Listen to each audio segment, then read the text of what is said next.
Real talk from a seaman. I did not work away from home. Para sabihin na, seaman ka ang kuripot mo naman. Hoy, seaman ka pala. Yaman mo na.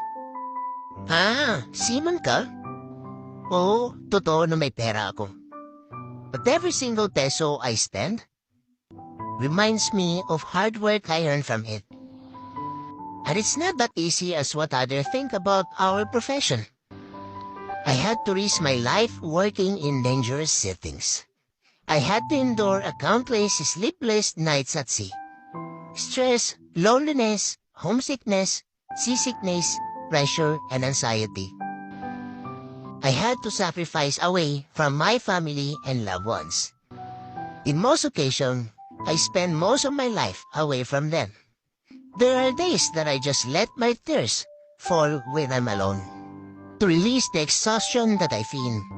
Life on board is so much than the pretty pictures you see.